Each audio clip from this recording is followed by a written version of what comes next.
Well, I've kind of been doing some work back on the Studebaker, and just cosmetically I got the front end back on it in both fenders.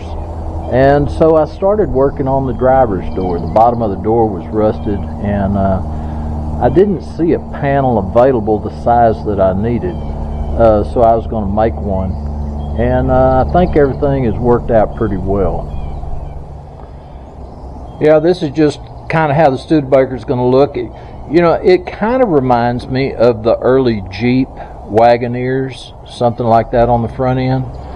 But let me tell you what, that floor is like Swiss cheese. But lucky for me, I was able to find some replacement panels for that, so I'm not going to have to make everything from scratch.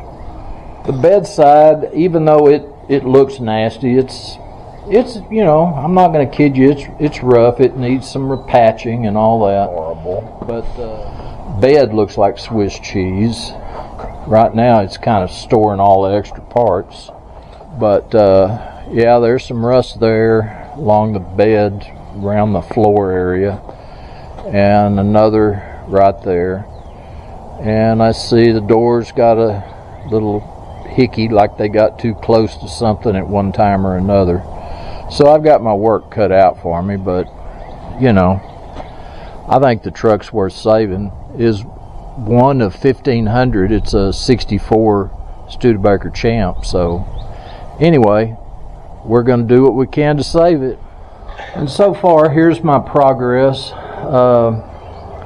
You know, this wasn't going to be a how-to. This is just kind of show you what I've been up to. I've got it on there.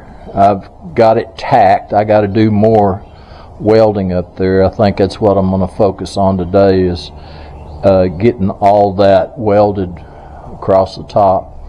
And so anyway, guys, I tell you what, I appreciate y'all coming by and kind of checking the progress on the old Studebaker. I'm getting after it again, and so maybe by the end of the summer we'll have some real progress to show. So I appreciate y'all coming by the shop today. This is Rusty Glove Box, and I'm out of here.